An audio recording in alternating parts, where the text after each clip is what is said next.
Bem-vindos a Investigações Especiais. Hoje apresentaremos As Múmias de Nazca, com Jaime Maussan.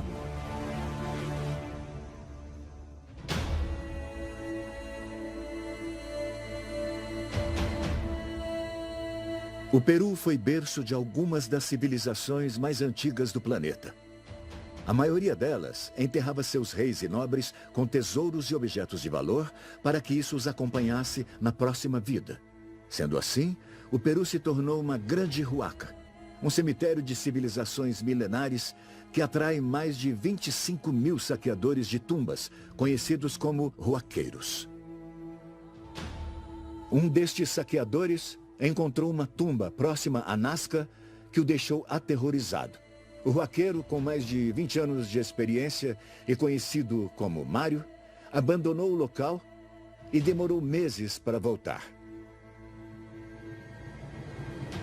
Algum tempo depois, através de um mediador, Mário entrou em contato com o Instituto Incari em Cusco, comandado pelo franco-peruano Thierry Yamin.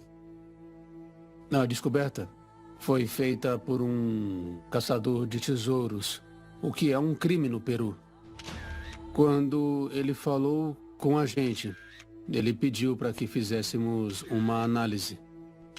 E o que a gente fez foi espalhar essa descoberta e também evitamos que as peças desaparecessem. É uma honra para qualquer ser humano e foi uma oportunidade de poder espalhar mais informações. Uma equipe composta por cientistas e jornalistas de 4 países diferentes foi até o Peru para tentar determinar a autenticidade da descoberta dos corpos mumificados, cujas características, segundo diziam, não eram as mesmas dos seres humanos. Saímos da cidade do México e fomos até Lima. De Boulder, Colorado, nos Estados Unidos, veio uma equipe de televisão comandada pelo experiente produtor Jay Weidner, que conduziu toda a equipe da rede de televisão Gaia, que participaria com o Grupo do México na investigação. Também nos acompanhou o jornalista peruano Joyce Mantilla, que iria relatar os resultados da expedição ao público de seu país. Segundo informações, já havia sido feita uma análise preliminar em corpos de 2 tamanhos diferentes. Estes seres haviam sido encontrados mumificados. Por conta disso, havia uma grande chance deles terem sido convivido com seres humanos na antiguidade. Ou poderiam ser apenas uma elaborada fraude, cujo propósito seria enganar a todos.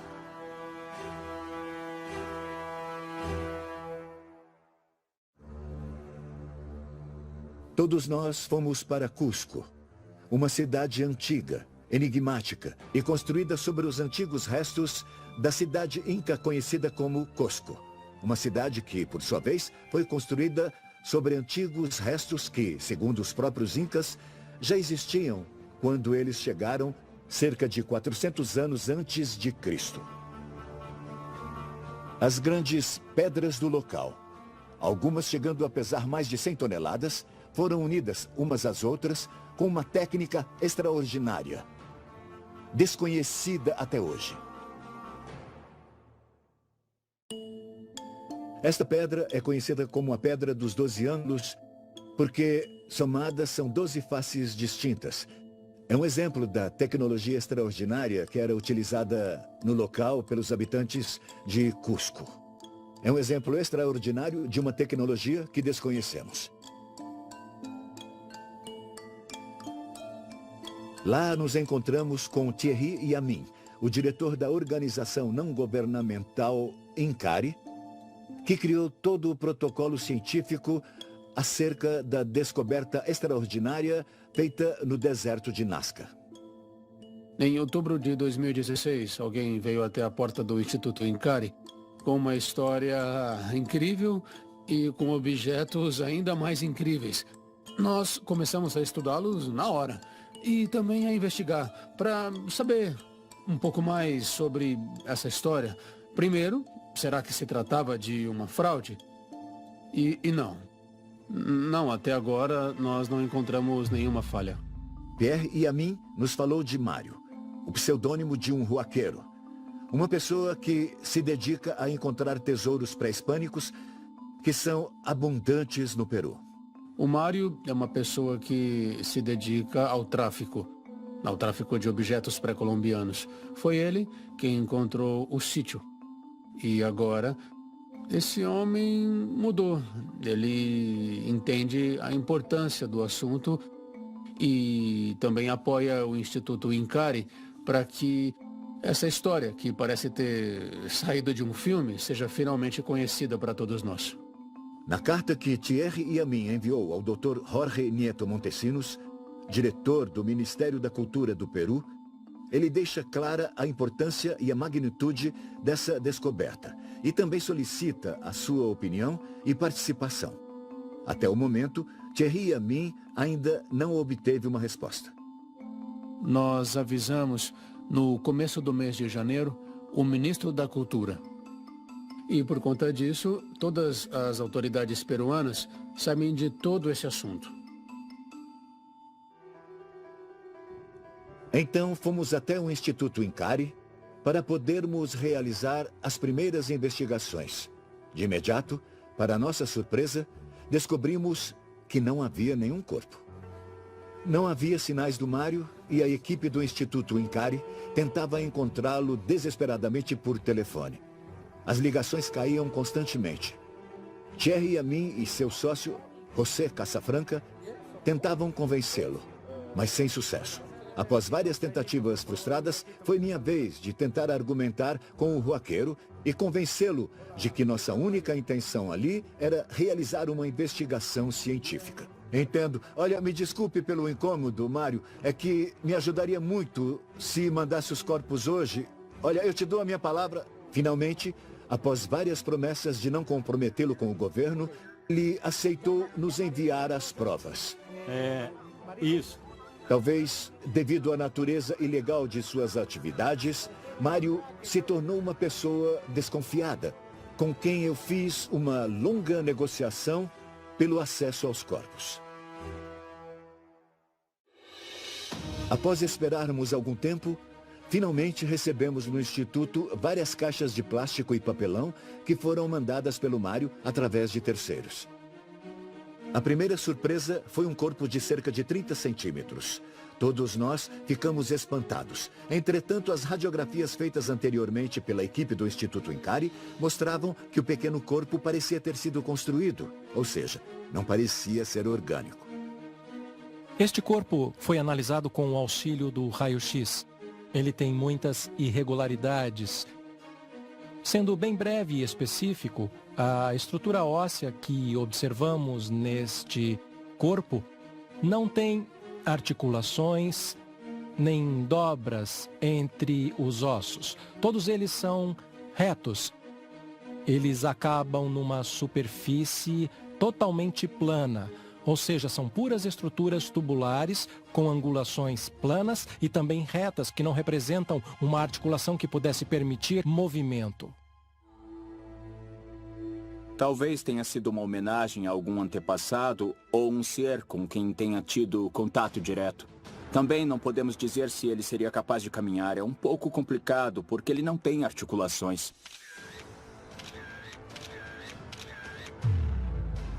Seria então apenas uma farsa, suficientemente convincente para atrair cientistas de diferentes partes do mundo até aqui? Seria essa a hora de voltarmos para a casa de mãos vazias?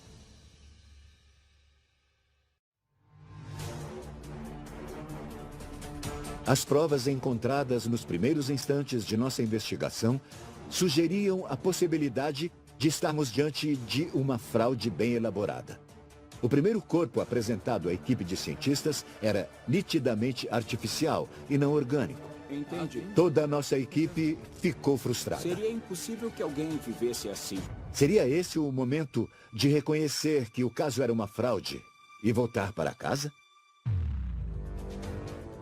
Mas então, se apresentou diante do cientista forense José de Jesus Alce, do médico cirurgião Edson Salazar e do biólogo José de la Cruz Rios, uma prova que não tem explicações convencionais.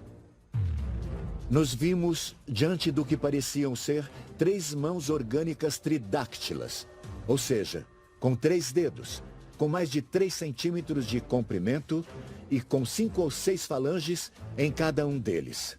Também pudemos observar algo parecido com implantes metálicos, cujo propósito era desconhecido. Ficamos impressionados. Os implantes das imagens pareciam ser de ouro, ainda que, até aquele momento, nenhum teste tivesse sido feito para comprovar. Sabemos que, dentro da ciência, existe o polimorfismo e outras deformidades que são observáveis em alguns seres humanos. Entretanto, não há nenhuma referência a seres com apenas 3 dedos e com 5 ou 6 falanges em cada um deles. Nós pudemos observar que essas mãos têm uma estrutura anatômica funcional e muito específica. Quer dizer, nós podemos ver 2 ossos pequenos, mas falta um intermediário. Tem 5 ossos no metacarpo, com um comprimento totalmente superior ao de toda a espécie humana. Isso vai muito além de qualquer alteração ou patologia conhecida pela medicina.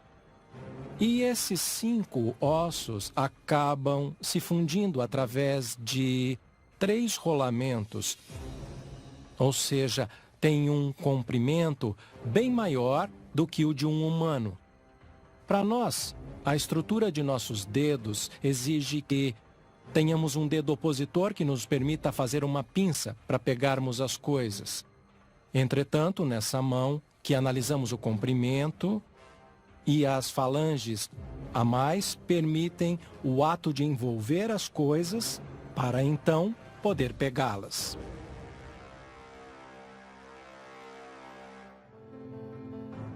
Alguns cientistas peruanos questionam a possibilidade dessas mãos serem reais. Eles garantem que 2 dedos foram cortados e que falanges foram adicionadas e que a transformação desse espécime teria sido realizada em uma oficina em Nazca. Tudo isso para apenas descartar o caso sem investigação alguma. O que nos chama a atenção aqui é que a gente pode ver os sulcos nos dedos. Aqui, uma unha. Isso é uma unha, não? Subungual. Dá pra ver melhor. Nesse dedo aqui, ó. É algo que parece muito ser real. Parece muito mesmo. Mas não temos como comprovar que seja autêntico.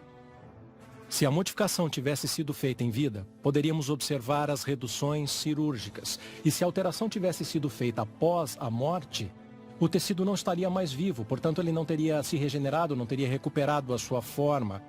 E poderíamos ver cicatrizes dos pontos de junção. Não estamos falando de um boneco ou de algo que possa ser produzido em série, de modo industrial. Isso é algo impossível de ser falsificado. Se nós levarmos em conta que os caminhos tomados pela evolução da vida são tão estranhos e inesperados, nunca poderemos dizer que já conhecemos tudo. Neste caso, nas chamadas múmias de Nazca, no Peru, há uma justaposição de representações iconográficas. Eu me lembro de um vaso que atualmente se encontra em uma universidade norte-americana, onde você vê seres com 3 dedos, mas nesses casos eu não os classificaria como mentiras, porque eles devem representar, segundo os homens daquela época, alguma forma de divindade, certo? Para mim é mais plausível, é a hipótese de que parece também mais sólida. Além disso, foram encontradas cabeças de seres muito estranhas. Essas cabeças possuíam nitidamente traços de características não humanas, parecidos com as representações feitas em alguns filmes dos chamados seres extraterrestres. Temos aqui um dado importante. Descobrimos que em uma destas cabeças existe uma vértebra, que é exatamente idêntica à vértebra que todos os mamíferos possuem, que se chama atlas. É ela que permite o suporte do crânio. E isso nos diz que esse crânio estava completamente conectado à estrutura de um corpo e que tinha um movimento de rotação, o que permitia a movimentação da cabeça. Entretanto, nosso dia estava longe de terminar. Depois disso, vimos 2 seres orgânicos com mais de 60 centímetros de comprimento, que são conhecidos como Albert e Josefina. Os 2 corpos estão em excelente estado de conservação e têm cabeças parecidas com as analisadas anteriormente pela equipe de cientistas. Chegamos à conclusão de que esses corpos realmente são estruturas anatômicas que encaixam, que têm correspondência articular e que realmente são peças valiosíssimas. E após um estudo radiológico, chegamos à conclusão de que esses seres possuem tecido orgânico e contam com o chamado tecido ósseo, no que seria a cabeça, o corpo e as extremidades. Eles têm articulações e têm uma coluna vertebral. Eles têm características anatômicas muito semelhantes a uma estrutura antropomorfa, entende? Falando especificamente do rosto, podemos ver a parte das órbitas, a parte bucal e, ao mesmo tempo, uma cabeça com um formato diferente, tanto na frente quanto atrás. Estamos diante de um espécime do tipo réptil humanoide. Não conhecemos mamíferos do tipo hominídeo, que tenham 3 dedos. Nós somos pentadáctilos, igual ao grupo dos primatas. Entretanto, aqui essa característica desaparece totalmente. Estes 2 espécimes, os primeiros de 60 E, centímetros, ao mesmo tempo, uma cabeça com um formato diferente, tanto na frente quanto atrás. Estamos diante de um espécime do tipo réptil humanoide. Não conhecemos mamíferos do tipo hominídeo, que tenham 3 dedos. Nós somos pentadáctilos, igual ao grupo dos primatas. Entretanto, aqui essa característica... No Peru. A equipe, formada por cientistas, arqueólogos e jornalistas, se transferiu para uma clínica particular para realizar diversos exames de raio-x no novo corpo que foi recebido pela organização Incari. Uma grande surpresa nos aguardava. Nós poderíamos dizer que esperamos por essa imagem a vida toda. Uma prova absolutamente irrefutável da presença de seres que não têm características humanas, ainda que tenham uma forma humana ou humanoide. Podemos ver que se trata de um ser que não foi produto da evolução no planeta Terra. Aqui nós temos um corpo físico, um corpo verdadeiro, que pode ser analisado e investigado por especialistas do mundo todo. estamos diante de um ser que até o presente momento nunca foi registrado ou documentado pela ciência. É um ser bípede, com características fenotípicas similares às humanas, são do tipo humanoide, mas não tem nada a ver com os humanos como os conhecemos, ou com registros que possuímos da evolução do ser humano que veio de um primata. Decidimos conversar com o biólogo José de la Cruz Rios, que poderia dizer com mais certeza a que tipo de espécie esses seres poderiam estar relacionados. Este ser não tem um ancestral em comum conosco. Perante isso, evidentemente, não há registros paleontológicos e nem registros biológicos. A ciência atualmente não tem nenhum registro. Determinamos que não corresponde ao processo evolutivo aqui da Terra. Outro ponto importante é o aspecto humanoide que chama muito a atenção. Outro ponto importante é o fato de podermos identificar a presença de ovos. O que parecia ser algum tipo de gravidez era, na verdade, uma criatura não identificada que parecia ter ovos em seu interior, demonstrando que era mais próxima dos répteis do que dos seres humanos. O mais surpreendente foi encontrar um espécime neste estado gestatório. Neste estado onde existem essas estruturas, esses ovos, ainda em seu interior. Portanto, ainda estava no período de gestação. Esta imagem é importantíssima, pois nos permite ver além dos ossos, além do crânio e sua estrutura óssea. Nos permite ver o metal presente no peito. E este é um metal que não permite vermos o osso que se encontra na parte de trás. Este metal está no peito do espécime. E depois, quando chegamos à parte que seria a cavidade pélvica ou abdômen inferior, encontramos 3 estruturas do tipo ovoide. Isso nos mostra que são translúcidos, o que é consistente com uma substância orgânica do tipo ovoide. Ao analisar a projeção lateral nesta radiografia, podemos observar o que seria uma crista ilíaca e a articulação do que aparentemente seria o fêmur num corpo humano. Também podemos observar o que seriam as articulações do cotovelo, igual às articulações que num ser humano seriam o ombro, percebem? Já aqui nas mãos, podemos ver nesta projeção frontal ossos próprios delas, que seriam as falanges, e notamos a ausência de ossos metacarpianos. Há apenas um osso que aparentemente se articula. É igual em ambas as mãos. Mas, ao mesmo tempo, isso nos causa um pouco de dúvida por conta da anatomia. Comparando com a anatomia humana, ela é muito diferente, e isso é muito novo para nós. Na América pré-colombiana havia um culto aos répteis. No México temos o Quetzalcóatl e temos o Kukulkan. Temos uma série de divindades que são intimamente reptilianas, e eu estou falando apenas das mais conhecidas, porque até o Huitzilopochtli possui elementos reptilianos. No Peru e em Chavin, você vê muitas representações da serpente.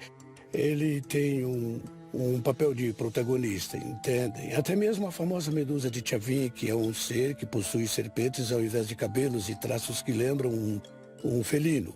Então, o culto aos répteis não foi um caso isolado. Muitíssimo pelo contrário. Foi algo que poderia ser visto como parte fundamental da estrutura religiosa do nosso continente.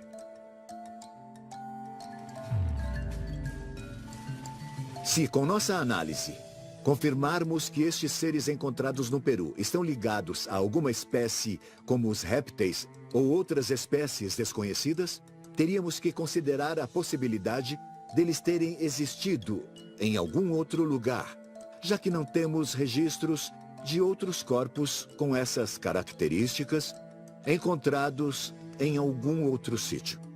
Provavelmente foram mumificados por seres humanos.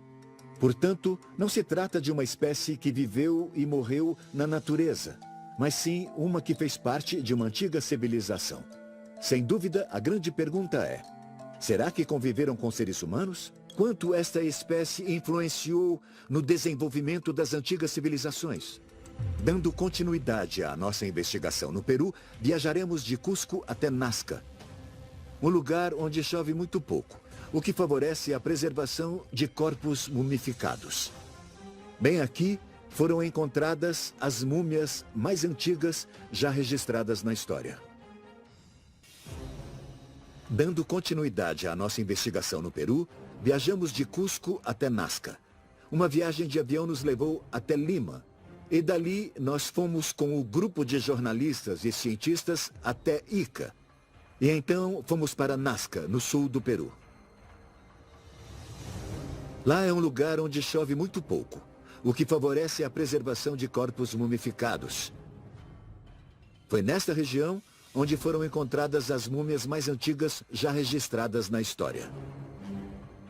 É um lugar mágico, onde civilizações floresceram desde os tempos mais remotos.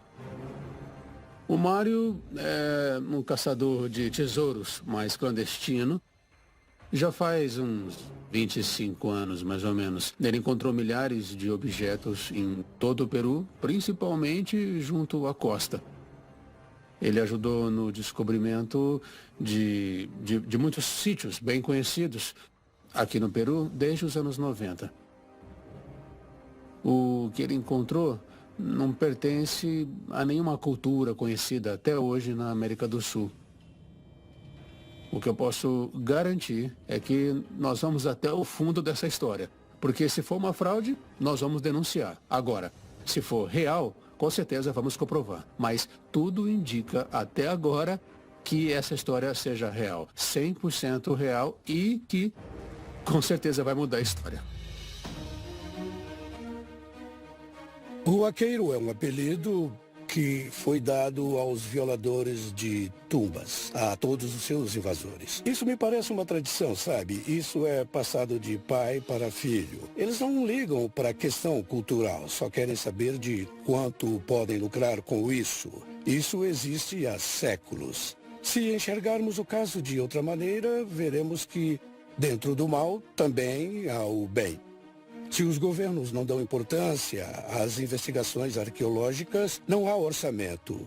E os ruaqueiros acabam realizando um tipo de resgate de forma inconsciente. 90% das provas culturais e materiais vieram pelos ruaqueiros. Com certeza, muitos deles encontraram tumbas importantíssimas, como este caso das múmias, ou os tridáctilos de Nazca, como foram originalmente chamados em sua descoberta. Em nossa viagem a Nazca, fizemos uma parada em Carhuate, a antiga capital inca, que nasceu 500 anos antes de Cristo e ruiu 400 anos depois.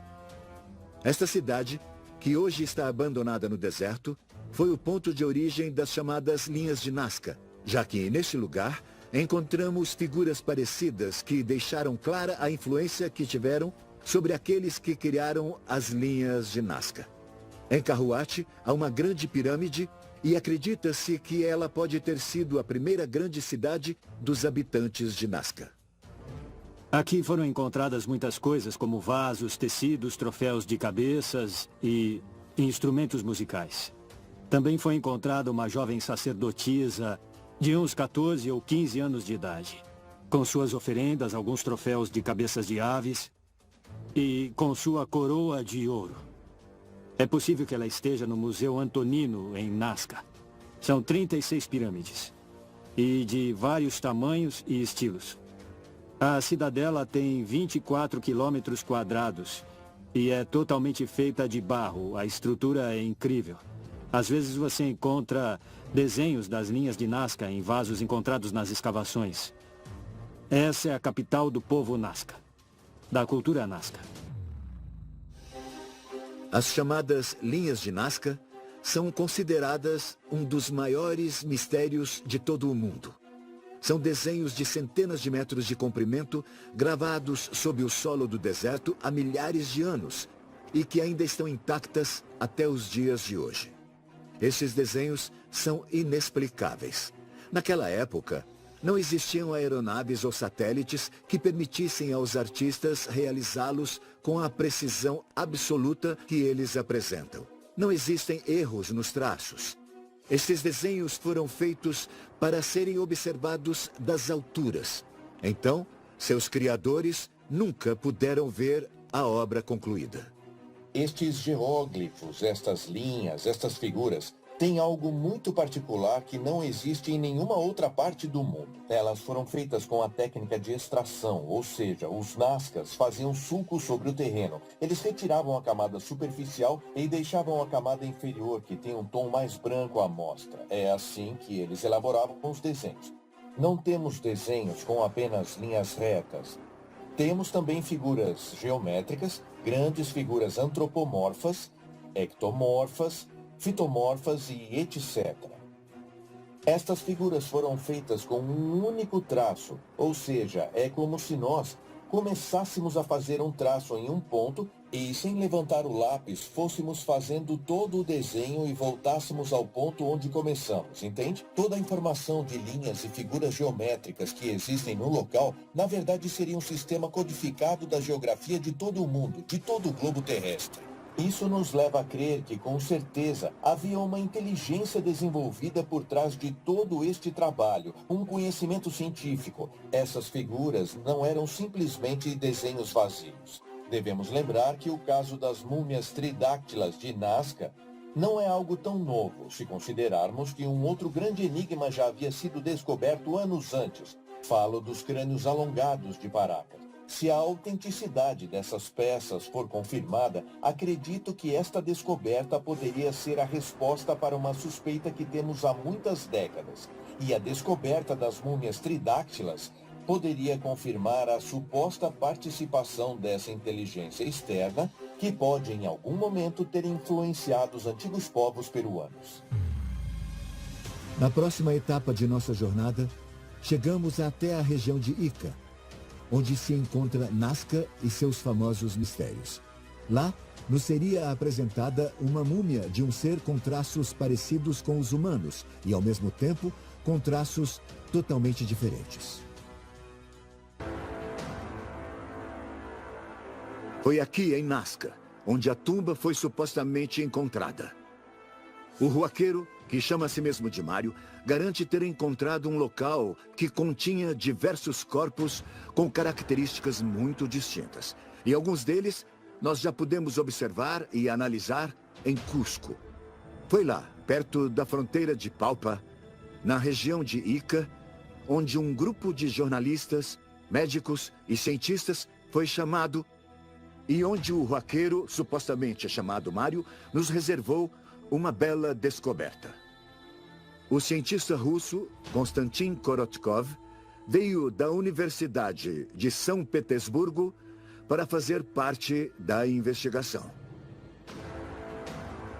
Fomos convidados a encontros em vários lugares que depois foram cancelados, supostamente por questões de segurança.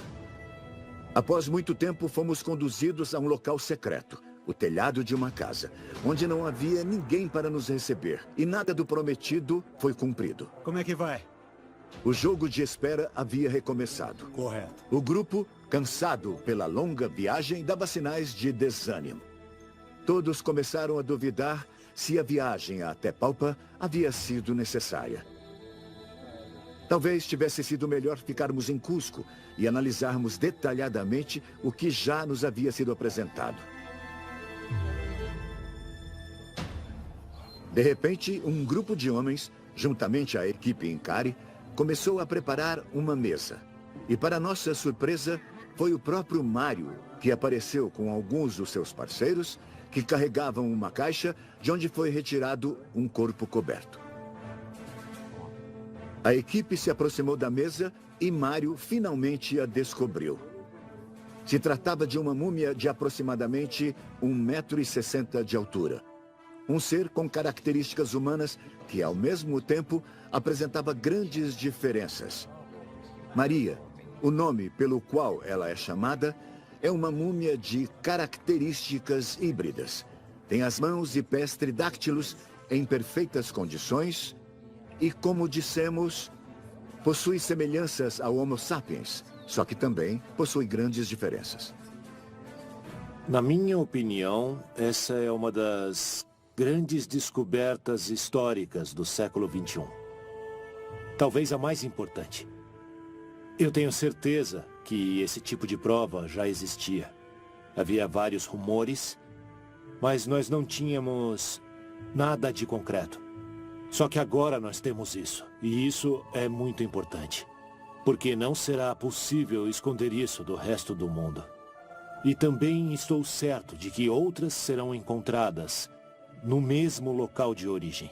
Nós temos, no México, uma grande quantidade de objetos arqueológicos, bem como objetos de cerâmica que exibem esse tipo de alienígena.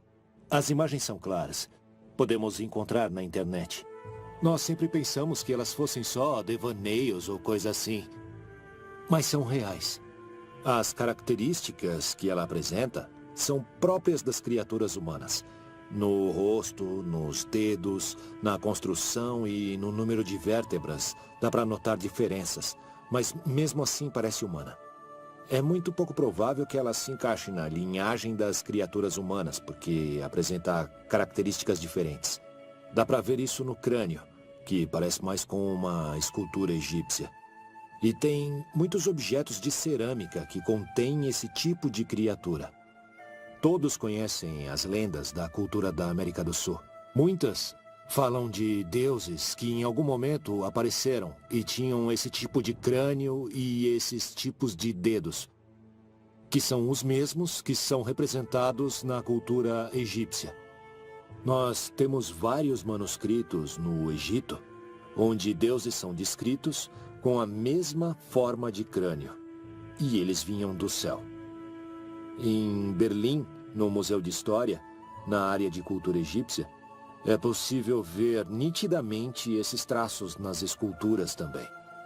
E é exatamente por isso que, para mim, eu não tenho dúvidas de que essas provas são totalmente verdadeiras. Eu sou um cético, mas estou interessado no tema. Sempre pensei que o passado foi uma época oportuna para criaturas que nós vimos. Eu estava descrente até ver os ovos no primeiro corpo em Cusco. Eu sei que os humanos não colocam ovos, que seres humanoides não têm ovos. E, nesse caso, temos uma criatura humanoide que caminhava de maneira vertical, com olhos, boca, nariz e ovos presentes. Eu imediatamente percebi com total e absoluta certeza que tínhamos uma criatura que nunca havíamos encontrado ou descoberto. O segundo corpo que vimos em 26 de abril teve um grande impacto sobre mim.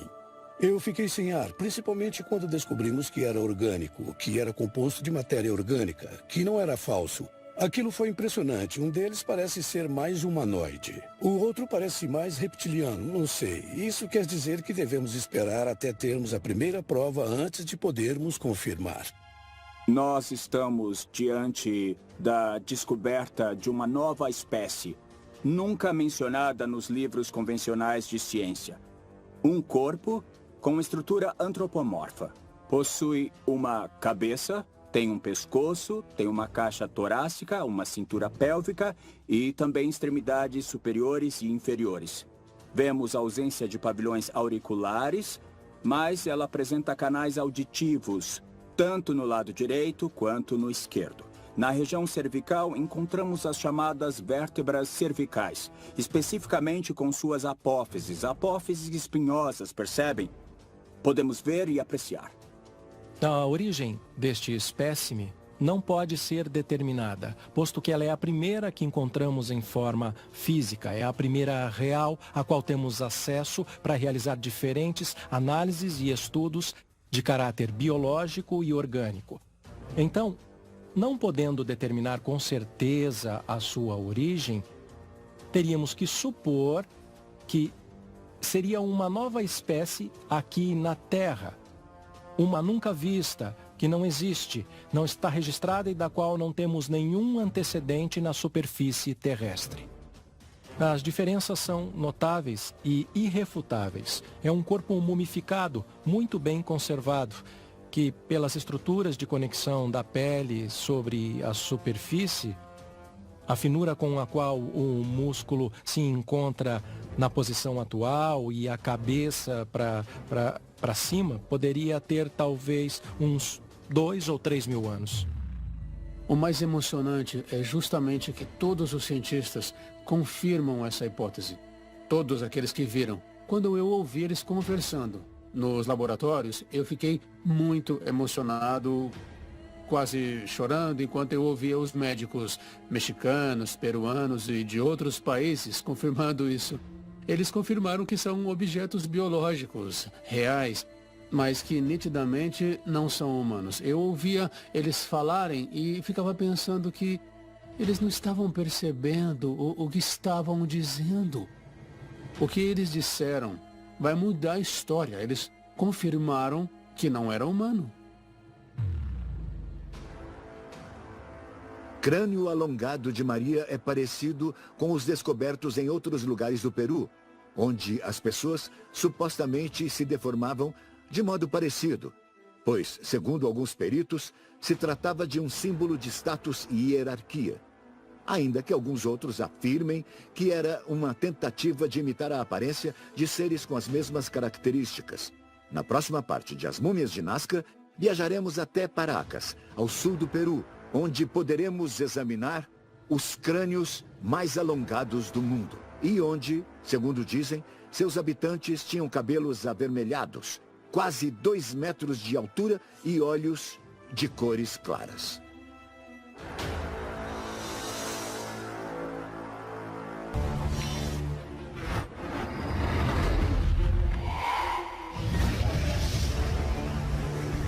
Bem-vindos a Investigações Especiais. Hoje apresentaremos As Múmias de Nazca, com Jaime Maussan. A descoberta das múmias de Nazca nos trouxe, até agora, 3 mãos tridáctilas, 2 cabeças e também 2 corpos com características reptilianas de 60 centímetros, conhecidos como Albert e Josefina, que têm 3 ovos calcificados em seu interior. Também foi encontrado um corpo com 1,60 m que foi batizado de Maria, com mãos e pés de 3 dedos e cabeça alongada. Aparentemente, ambas as espécies se reproduziram nessa área e viveram e morreram entre os antigos povos do Peru. Foram realizados novos estudos em Cusco para determinar, com a ajuda de um especialista em radiologia, o Dr. Raimundo Salas, com mais de 35 anos de experiência, se existia alguma dúvida diante das extraordinárias características desta múmia. Eu me baseio nas imagens e volto a repetir. Os meios de diagnóstico atuais, tais como a tomografia, são meios bastante objetivos. Não há nada subjetivo, não há nada o que pensar. É ver e descrever o que se enxerga. Tanto os ossos do metacarpo quanto o do tarso se conectam perfeitamente. Tanto os das mãos quanto os dos pés. Realmente não há espaço para distorções. Não há sinal de mutilações em nenhuma das múmias. Isso seria impossível. Eles têm 5 falanges nas mãos. Não há nenhum truque ou manipulação nesses espécimes. Com certeza não se trata de apenas um ser humano comum. Eu não sei com base no que alguém diria que isso é falso. É necessário estudar o espécime para se poder opinar. Você não pode opinar sobre uma coisa que você não viu e não tocou. Eles teriam que fazer exatamente o que eu disse, os mesmos estudos. Aí, então opinar.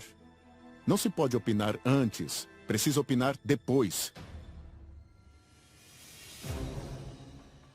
Na Universidade do Colorado, a professora e radiologista Mary Jessie analisou as placas de raio-x. Ela disse que os ossos estão em ordem e não encontrou nenhum tipo de prova de que os corpos tenham sido montados. Com base nessas imagens, eu não vejo nenhuma linha central do crânio, portanto não há ossos separados aqui. E o crânio parece bem fundido, parece sólido, uma estrutura um tanto quanto robusta. Na mão, após o metacarpo, só vemos 3 dedos. Também podemos ver uma extensão dos ossos, dos metacarpos e das falanges. Se nos focarmos no metacarpo, nós veremos que os ossos da Maria são muito mais grossos que os nossos ossos. O mesmo ocorre com as falanges. Os ossos dos dedos são muito mais robustos que os nossos também. Sendo assim, nós podemos ver que o mesmo acontece com os pés. Então, se alguém fez isso de uma maneira artificial, a pessoa deve ter um conhecimento um tanto quanto avançado do esqueleto humano. Eu poderia afirmar que as expectativas sobre este espécime realmente não parecem infundadas. Essa análise pela tomografia também foi realizada no Instituto Sergei Nerezin, em Moscou. A radiologista Natália Zalosnaya analisou as tomografias dos seres de 60 centímetros com características parecidas às dos répteis, junto aos seus colegas Tatiana Rakova e Vladimir Kuplevatsky. Analisando tudo, eu não acredito que seja uma falsificação, porque o processo de mumificação foi executado com muito cuidado. Eu posso dizer que, em linhas gerais, todos sabem que o processo de mumificação se trata de preservar o corpo. Houve dano, por exemplo, sobre as costelas, quando ocorreu o processo de mumificação. Nós podemos ver que a coluna cervical, quando comparada ao resto da coluna vertebral, está danificada. Talvez isso tenha acontecido no momento do transporte do corpo. Porque, ao que parece, o dano ocorreu após o corpo ter sido mumificado, porque não há outras mudanças. Se tivesse sido em vida, haveria outras mudanças em outras partes do corpo. Konstantin Korotkov, professor de física na Universidade Estatal de São Petersburgo, analisou diretamente o corpo da múmia Maria, a que tem características humanas, e mostrou aos seus colegas as provas encontradas. É interessante porque temos muitos cientistas na Rússia e todos estão muito entusiasmados para ajudar com as investigações e para obter informações. O importante é colocar os egos abaixo da investigação.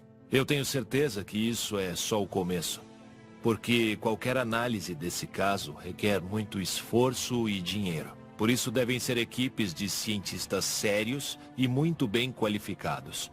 Eu trabalho com instituições de altíssimo nível, com geneticistas que são a vanguarda do mundo. Situada em São Petersburgo, na Rússia, essa instituição é a base dessa universidade. E é claro que eles contam com a tecnologia adequada. Já fizemos análises no corpo de Maria. A múmia e os resultados comprovam que é uma múmia real. E, sem dúvida, é de tempos antigos. Eu tive a sorte de ter coletado amostras diretamente das mãos e dos pés. Já foi tudo documentado. Nós precisamos comprovar que todos os materiais foram extraídos do corpo de Maria e que os materiais extraídos das mãos e dos pés sejam biologicamente iguais. Só assim será uma prova concreta, acima de qualquer dúvida. Quando voltamos, mandamos fazer testes de carbono nos Estados Unidos e em outros países. E também enviamos amostras de DNA novamente para diversos lugares. E planejamos fazer estudos espectroscópicos. Precisamos comprovar que todos os materiais foram extraídos do corpo de Maria. Daniel Merino é um arqueólogo espanhol que trabalha há alguns anos no Peru. Ele se especializou em câmaras funerárias nas tumbas dos antigos habitantes do Peru. Ele decidiu participar deste projeto apenas para demonstrar que esta suposta descoberta é, na verdade, uma fraude. Com toda certeza teremos a parte científica, toda a sociedade científica dividida. Muita gente não vai acreditar. Então tudo bem, estamos aqui para descobrir se é uma fraude ou se não é. Imagine se fosse um projeto de escavação típico daquela região. Agora, imaginem que recebêssemos a surpresa que em outros tempos mais antigos andassem por aqui essas criaturas. Isso teria sido uma bomba.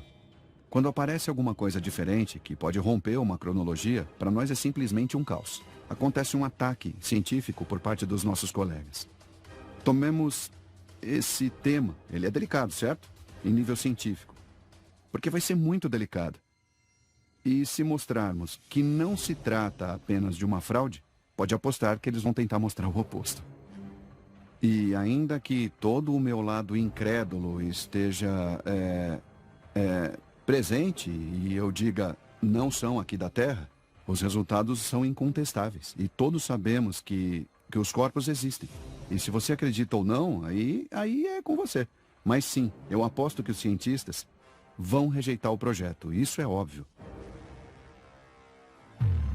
Diante das críticas de especialistas peruanos, e após um relatório oficial do Ministério da Cultura, que sugere que algumas das descobertas haviam sido criadas com partes de animais, fomos até Lima para conversar com o diretor, para que validasse em primeira mão a nossa descoberta e pedir que ele se unisse à investigação.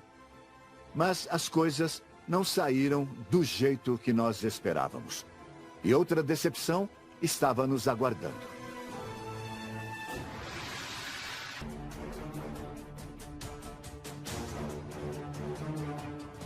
Armados com as provas conseguidas até agora, fomos até Lima com a esperança de conversar com o ministro da Cultura, a quem havíamos escrito para expor as provas da descoberta e propor uma continuação conjunta dessa investigação, para incluir instituições acadêmicas que poderiam determinar a validade das provas. Ninguém mais pode me receber? Ninguém? Com quem eu posso falar? Infelizmente, assim que chegamos, encontramos um ambiente hostil. Tudo bem? Eles vão ligar para o senhor. O ministro, segundo nos disseram, não estava presente e seus funcionários estavam ocupados. Eles vão ligar para o senhor, tudo bem? Sim. Repito, senhor. Abaixem seus equipamentos, não os utilizem. Após uma longa espera, fomos atendidos por um representante que solicitou que enviássemos uma nova carta por e-mail para que pudéssemos falar com um especialista. Se vocês tiverem algum tempo, nós podemos dar uma amostra que, dentro da nossa equipe, nós vemos como algo que dá base ao caso.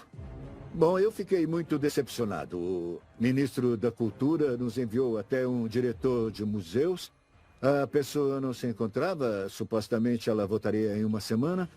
Mas não podemos esquecer que Thierry Amin, já em janeiro, havia enviado uma carta alertando sobre essas descobertas extraordinárias. Mas, como podemos ver, eles não deram a menor atenção. Aqui ninguém se interessou pelo nosso caso. Após o fracasso em Lima, voltamos para Cusco, pois soubemos de um legislador peruano que tinha interesse em conversar conosco. Se tratava de Armando Villanueva, do Partido Ação Popular, que havia ouvido sobre a descoberta e prometeu, diante de toda a equipe, fazer uma apresentação diante do Congresso peruano.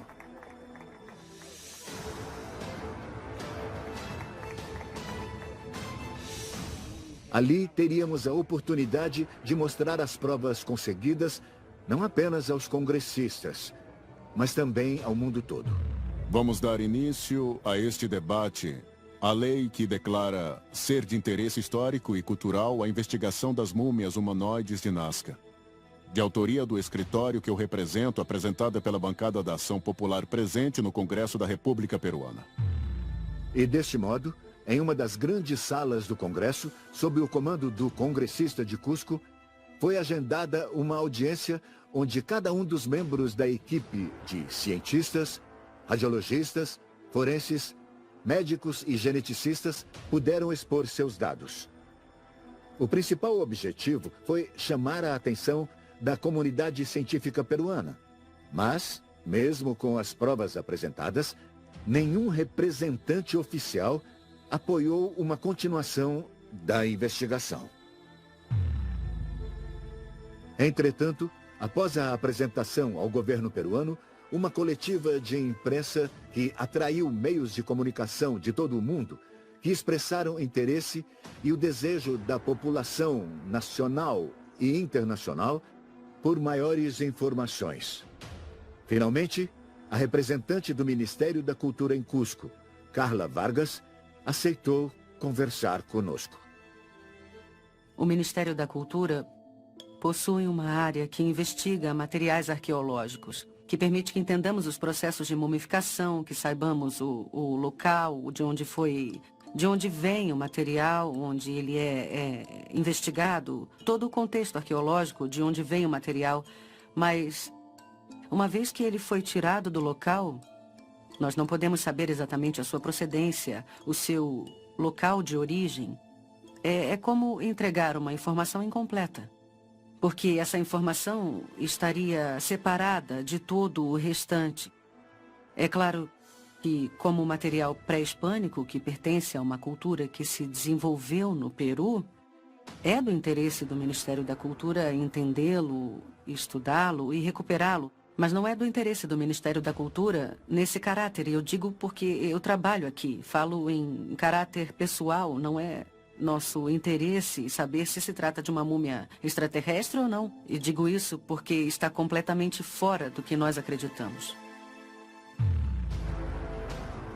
Enquanto estávamos em Lima, o jornalista Joyce Montilla foi enviado por Leandro Benedicto Rivera, mais conhecido como Mário, para visitar o local onde foram encontrados os corpos. O lugar fica entre as linhas de Nazca, as linhas de Palpa e a área onde ficam os petróglifos de Tititara. Ali no meio é onde mais ou menos fica o local. Segundo o que disse Montilla, Leandro Benedicto Rivera convidou apenas a ele e a outras 3 pessoas do Instituto Incari para conhecer o lugar onde foram enterrados os corpos das espécies das múmias de Nazca. Eles iniciaram a subida numa temperatura de mais de 40 graus Celsius e em condições muito adversas. Você vê pilhas de pedras, são colinas de pedras. Não é uma zona desértica, é uma zona rochosa. E muito difícil de subir, porque você mal pisa e já afunda até quase o tornozelo, até quase a metade do joelho. Só um conhecedor do local poderia chegar até o sítio, porque, indo pela visão, não dá para saber qual é a caverna, porque está tudo coberto por pedras menores. Houve um momento onde foi feito o pagamento à terra, é um ritual. Ele foi conduzido por José Casafranca, do Instituto Incari. É uma cerimônia bem rápida, onde você coloca água em suas mãos, joga na pedra, faz uma oração e pede permissão a Apo, como é conhecido. Ele é o deus que cuida das colinas ou algo assim. Eles acreditam que isso dá uma espécie de proteção para as pessoas que vão subir a colina. Em dado momento, finalmente encontramos a caverna. Na entrada tinha cerca de 1,80 m e uma altura aproximada de 70, 80 centímetros. Só entra uma pessoa por vez, mas lá dentro o espaço é bem maior. Entramos facilmente em 5, 6 pessoas. Mas há um odor característico que sentimos quando tivemos contato com os corpos mumificados. Ele é muito penetrante, muito forte. E, bom, logo começamos a registrar a descoberta. Essa parte é de rocha, rocha muito dura. Quando fazemos algum movimento, ela desmorona. Naquela parte ali de trás, há uma outra câmara bem menor. Nitidamente não é um sarcófago. São câmaras que foram abertas na terra para depositar estes corpos mumificados. Seria este o lugar onde os corpos mumificados foram encontrados? Sim. Pois ainda que alguém quisesse criar um tipo de cenário, uma cena falsa, para dizer que é aqui mesmo, sendo mentira, seria muito difícil. Porque a terra que encontramos por toda parte também está nas paredes. Nós arranhamos as paredes e ela continuava saindo. A entrada foi coberta cuidadosamente com pedras que ocultavam a presença da caverna, mas ela é bem profunda e tem 2 ou 3 câmaras, ainda que pequenas. Em uma delas foram encontradas cabeças e mãos. Na outra, eu entrei para saber se realmente poderia caber uma pessoa. Eu entrei com uma certa facilidade. Quando entramos no lugar, eu de cara senti que era lá, que era ao menos um lugar de descobertas. Disso eu não duvidava. Naquele instante, eu senti que estávamos mesmo comprovando que aquele foi um dos lugares das descobertas. Aquilo foi ótimo para a ciência que desejava, e com razão, conhecer o lugar. E acredito que ele vai render elementos que farão com que a investigação continue. Isso é o desejado, descobrir a verdade, seja ela qual for. Dando continuidade à nossa investigação, viajaremos para o sul do Peru, onde foram encontrados diferentes crânios com as mesmas características que a múmia Maria possui. Um crânio alongado naturalmente, que não foi modificado utilizando a técnica de alongamento. E onde poderíamos encontrar mais respostas para este mistério extra. Em Paracas, na costa do Peru, nos encontramos com Brian Forster, um biólogo norte-americano que vem estudando os crânios encontrados neste local há quase uma década. Forster está convencido de que estes seres não são diretamente relacionados aos seres humanos e nem com os primeiros povos de Paracas. No geral, eles eram pessoas práticas e se foram antes do povo Nazca. Mas qual é a diferença entre o povo de Paracas e os de Nazca? Parecia normal que as pessoas de Nazca fossem pessoas de cabelos negros, pele escura e que elas não fossem tão altas. Mas os Paracas pareciam ter no mínimo 1,80 m de altura. A classe nobre tinha cabeça alongada e cabelos ruivos, o que significa que provavelmente tinham a pele clara e possivelmente olhos verdes. Essas são características que não são próprias das pessoas nativas da América. E a nossa teoria é que essas pessoas podem ter vindo de outra parte do mundo. Os resultados iniciais de um dos corpos mostram que certos trechos do DNA não coincidem com nenhum outro grupo no planeta, porque parte da genética não vem da África, não é asiática, nativa ou caucasiana, porque não é nenhuma delas. Então, nosso primeiro pensamento é que talvez seja algum outro tipo de ser humano. Um traço característico da nobreza inca é que eles tinham pequenos ossos na parte posterior do crânio, que foram chamados de ossos incas. Dizem que é uma característica exclusiva de sua cultura, mas agora nós vemos que os Paracas já os tinham antes, pelo menos 1000 anos antes dos incas. Foram encontrados crânios alongados em todos os continentes, com exceção da Antártida. E, no final, eles eram pessoas muito nobres. E se existirem descendentes com tradições orais, eles dirão que faziam o alongamento porque pensavam que as crianças ficariam mais inteligentes, fora o fato da crença que ficariam muito mais bonitos. Por que seus antepassados agiriam assim? Novamente, se você rastrear a genética dessas pessoas até a antiguidade, vai perceber que elas provavelmente nasceram assim. Eu sou o único que estuda isso entre 7 milhões de pessoas. Sou o único que passa muito tempo tentando decifrar quem eram esses indivíduos, porque, já que os arqueólogos não dão a mínima, nós todos estamos trabalhando juntamente ao governo e ao Ministério da Cultura. Nesse caso, o arqueólogo-chefe é o Sr. Rubens Soto, do Museu Inca. No final, 10 crânios alongados serão examinados nos melhores laboratórios do planeta. Vai ser surpreendente. E deverá mudar a história da humanidade. Brian Forster fez uma descoberta importantíssima em Patapatani, na Bolívia, próximo do lago Titicaca, onde encontrou o cadáver de uma jovem mãe com o crânio alongado e a um pequeno feto que morreu antes de nascer. Eles tinham as mesmas características, ou seja, um crânio que possuía um alongamento bem definido. Essa descoberta mostra que estes seres nasciam com essas características e não necessariamente tinham suas cabeças modificadas artificialmente. Foi uma descoberta que abriu a possibilidade de que havia em nosso mundo uma classe de seres diferentes que podem ter convivido com seres humanos e que, talvez, poderiam ter alcançado os mais altos níveis sociais, subindo bastante para serem considerados como seres divinos, como verdadeiros deuses na Terra. A diferença do embalsamamento, as características mais importantes das múmias de Nazca, é que foram encontradas desidratadas, com todos os órgãos em seus interiores. Foi realizada uma análise da substância que cobre o corpo das mesmas. É um pó branco, muito fino, que se solta com facilidade, que parece ter sido aplicado juntamente a um tipo de líquido, provavelmente um azeite, que dava aderência. O pó foi identificado como terra de diatomáceas, ou diatomito, que é uma alga microscópica fossilizada dos períodos Mioceno e Pleistoceno, que aparentemente foi utilizada para desidratar o corpo deste ser de sexo feminino. já que, por ainda manter os seus órgãos internos, não se trata de uma múmia clássica.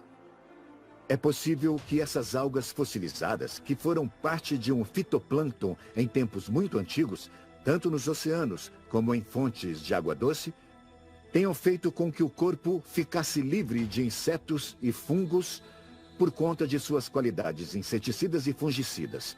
Há depósitos de terra de diatomáceas em todo o mundo, e alguns deles não ficam muito distantes do lugar onde este corpo foi sepultado. Mas a utilização deste pó não era comum para conservar as múmias. Essa é uma situação bem rara. Na verdade, ela é utilizada como um eficiente inseticida contra as pragas. Ela é utilizada como ingrediente nos inseticidas por 2 motivos.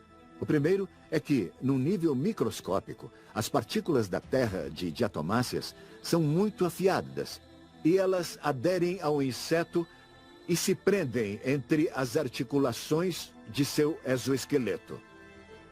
Quando o inseto se mexe, ele se machuca. A segunda é que a terra de diatomáceas gruda no inseto e faz com que ele se desidrate de algum jeito. Essa terra é um inseticida orgânico, não tóxico. Ela não aumenta a resistência dos insetos, pois o método de ação é físico e não químico. Enquanto conduzíamos a investigação em Paracas, foi feita uma nova descoberta na tumba de Nazca. Foi este corpo, batizado de Wawita, que significa bebê no idioma de Quechua, que contém as mesmas características que já vimos anteriormente. Apenas 3 dedos nas mãos e nos pés. Além do corpo de Wawita, foi encontrado um corpo sem cabeça e com características parecidas com as dos répteis. Seus descobridores lhe deram o nome de Victoria. Outros 3 corpos, também com características reptilianas, foram encontrados e foram batizados de A Família. De volta a Cusco, a equipe continuou a estudar os novos corpos, começando com um bebê desidratado que possui as mesmas características de Maria. Ele tinha apenas 3 dedos nas mãos e nos pés, e este corpo foi batizado de Wawita, que significa bebê na língua quechua. Com certeza foi uma descoberta de proporções extraordinárias, pois mostra a possibilidade de que estes seres não apenas viveram entre os habitantes de Nazca, mas também que se reproduziram e que tiveram uma linhagem. Além do corpo de Wawita, foi encontrado um outro corpo com características parecidas com as dos répteis. Esse novo corpo havia sido sepultado em uma das paredes da tumba.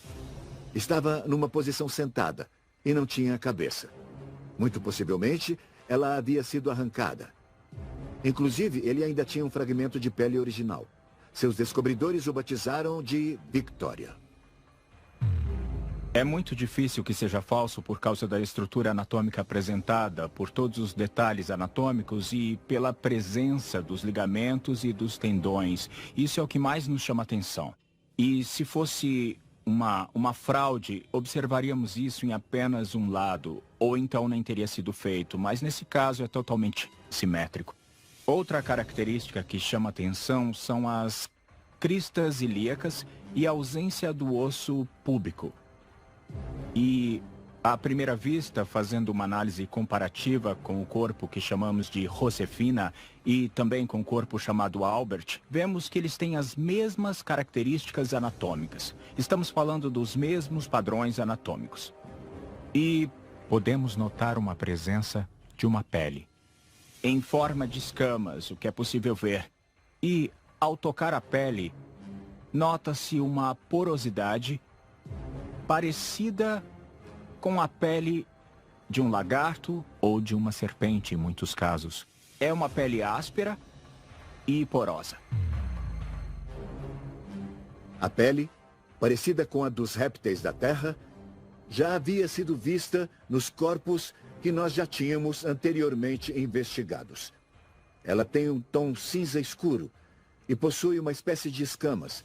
E também, como já havíamos demonstrado, estes seres são ovíparos, o que os aproxima ainda mais dos répteis da Terra.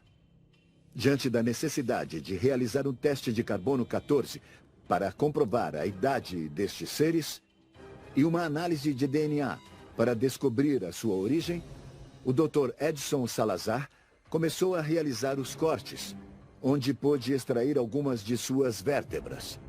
Além de tecido orgânico, era evidente que se tratava de um ser que algum dia teve vida. O trabalho de hoje não é cortar o osso da região cervical, mas sim desarticulá-lo por completo para extrairmos um osso inteiro, entendem? Isso seria muito importante. Agora vamos fazer uma incisão, não um corte, para conseguirmos extrair todo o osso sem termos que entrar na medula óssea e acabarmos contaminando o tecido. Nesta imagem, vemos que os 3 corpos que foram descobertos recentemente possuem as mesmas características que foram descobertas em alguns outros corpos que tivemos a oportunidade de analisar, mas que também possuem algumas diferenças. Esta é uma nova descoberta que foi feita em Nazca, no Peru, onde pudemos encontrar 3 corpos perfeitamente conservados em um depósito de diatomáceas. Podemos observar uma série de detalhes nos corpos que demonstram também individualidade, porque nenhum é exatamente igual ao outro. Mas claro, se trata de seres com as mesmas características. Os 3 são tridáctilos, os 3 têm o mesmo tipo de pelvis, o mesmo tipo de peito e uma série de características que coloca a todos num gênero próprio. Mas eles foram batizados como parente 3, parente 2 e parente 1, porque parecem ter tido a mesma origem. Levamos esses corpos à clínica do médico radiologista Raimundo Salas para realizar novos exames de raio-x e também novas tomografias. Ao realizar os exames, o Dr. Raimundo Salas descobriu uma característica que havia passado em branco nos primeiros testes, mas que mostrou ter muita importância. Ao observar o interior da caixa craniana, ele viu que as características da base do crânio tornam praticamente impossível qualquer tipo de falsificação, já que cada espécie tem características únicas, e a destes seres, até onde se sabe, não se parecem com nenhuma outra. A caixa, a base do crânio, tem suas próprias características. Eu volto a dizer, esta seria a parte frontal. Toda essa parte até aqui. Depois temos a fossa anterior, a média e a posterior. Isso fazendo uma comparação, uma analogia ao crânio humano. Mas dadas as devidas proporções, porque são seres pequenos, mas que possuem um cérebro, uma massa encefálica bem grande para o tamanho do corpo. É impressionante. A seguir, os encerramentos desta investigação. Os resultados finais de DNA e carbono 14, que foram feitos por instituições de países diferentes. E uma entrevista exclusiva com Mário, que decidiu, ao menos temporariamente, permitir que os corpos sejam estudados por uma universidade no Peru.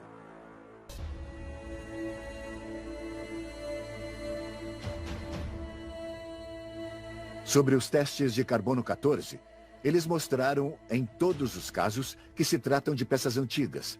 A datação ocorreu da seguinte maneira. Foi analisada uma mão de cada um dos 3 tridáctilos que foram entregues a Thierry e a mim. 2 foram analisadas pelo laboratório Beta Analytics, nos Estados Unidos. Já a terceira foi analisada pela Universidade Nacional Autônoma do México.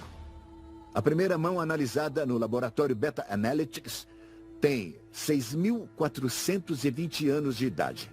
A segunda mão, 3.380 anos. E a terceira, analisada pela Universidade Nacional do México, tem 1.250 anos. Nada pode explicar o porquê das diferenças tão grandes. Mas o que ficou claro é que se tratavam de amostras orgânicas e muito antigas. Os seres de 60 centímetros com características de répteis também foram analisados em 3 ocasiões e por 2 laboratórios diferentes, pelo Beta Analytics e pela Universidade Nacional do México. As 2 primeiras análises apontam entre 1.100 e 1.150 anos, respectivamente. A terceira aponta 790 anos de idade. Neste caso, o resultado é bem mais uniforme. Ficou bem claro que estes corpos provavelmente tenham entre 800 anos e 1.100 anos de idade. Os pequenos seres de 30 centímetros, que foram considerados pelos especialistas como sendo falsos, possivelmente teriam a mesma idade dos corpos dos seres maiores. O casal Albert e Josefina tem entre 800 e 1.100 anos. O pequeno Wawita tem 670 anos. Já a múmia chamada Maria, segundo as 3 análises de carbono 14 realizadas, tem entre 1750, 1771 e 1785 anos. Ou seja, os 3 resultados demonstram uma idade que pode ser dada como real e que coloca este corpo na época da cultura Nazca. É uma coincidência extraordinária que demonstra a relação entre a presença destes seres e da criação das chamadas linhas de Nazca. Pouco antes de concluirmos esta etapa da investigação, recebemos um relatório dos laboratórios encarregados de analisar o DNA, de fazer o sequenciamento das amostras enviadas. Os resultados das últimas análises de DNA realizadas nos corpos de tipo humano mostraram características surpreendentes. Por exemplo, Maria e Wawita não são mãe e filha. E mais importante ainda, o resultado deste sequenciamento de DNA não combina com nenhuma amostra pré-existente. O que significa isso? Quais seriam as implicações futuras deste resultado? Estaríamos diante do descobrimento de uma nova espécie? Para os especialistas que se envolveram neste caso, ficou claro que se trata de algo espantoso e nunca visto, que pode se tratar de uma das descobertas mais importantes, não só de suas carreiras, mas também da humanidade. É algo que poderia mudar muitos paradigmas da vida na Terra. De todo o DNA isolado, apenas 25% combina com algum gene conhecido dos seres humanos. Nós temos a sequência completa de cerca de 2.000 pessoas de cada tipo na Terra. E ao compilarmos cada referência do genoma humano, só 25% combinam. Os outros 75% não. Até o momento, a ciência conseguiu obter aproximadamente 600 mil sequências diferentes a partir deste processo de sequenciamento em massa, que é um procedimento de última tecnologia para poder obter esse tipo de informação. Esse dispositivo conseguiu realizar um alinhamento e compará-lo com o genoma humano. O mais interessante disso é que, falando destas 4 amostras que pudemos estudar, os resultados que temos até agora mostram que sim, que há de fato DNA bacteriano, mas também há sequências, quando as comparamos com o genoma humano, que não possuem uma similaridade significativa com o nosso genoma. Estamos falando de uma sequência de DNA que é praticamente desconhecida, mas a nossa análise não parou aqui. Também testamos com os genomas dos primatas e também dos répteis, como a tartaruga marinha e o crocodilo. E os resultados que obtivemos dizem que não há similaridades com os seres vivos habitantes deste planeta que nós conhecemos. Nós precisamos estudar os quase 2 milhões de sequências que temos até o momento. Nós acreditamos que, para a gente poder completar essa análise, nós vamos levar mais ou menos entre 6 meses e 1 ano. E ainda assim, muitas informações novas serão geradas pelos sequenciamentos que serão realizados no futuro. Entretanto, não podemos esquecer que tudo começou com Mário, que ficou conhecido no início da investigação como um ruaqueiro profissional. Entretanto, o verdadeiro nome do homem que realizou a descoberta é Leandro Benedicto Rivera, que nos confessou ser apenas um minerador e não um saqueador de tumbas. O que eu quero dizer é que a minha vida mudou radicalmente desde que essas coisas apareceram. Na verdade, isso me causou mais problemas do que coisas positivas para mim, para minha família, minha vida social, para o meu trabalho, tudo. Essa descoberta aconteceu de um jeito muito natural. Eu estava procurando fragmentos de ouro e me deparei com uma pilha de pedras. No começo, eu achei que fosse uma mina abandonada. Então eu comecei a cavar e cavar e eu acabei encontrando uma espécie de um suposto animal ressecado. Muito esquisito, mas como ele estava coberto por aquele pó, não dava para saber o que era aquilo. Não dava para saber mesmo, mas eu fiquei curioso. Comecei a encontrar várias coisas. E eu encontrei umas mãos que pareciam garras de uma ave, umas cabeças estranhas. E dava para identificar o olho, a boca e tudo que eu pude entregar para que uns amigos de Cusco pudessem investigar. Foram cerca de 9 corpos. 2 ou 3 não tinham cabeça, não tinham pés, mãos, mas tinha um que era bem grande e o outro que era bem pequeno. Acho que foram os 9 corpos. Me surpreende ver que todas as provas apontam que isso seja real, porque eu também quero ver. Porque fui eu quem encontrei. Continuamos buscando respostas para uma descoberta que, desde o início, gerou perguntas que incomodam muitas pessoas.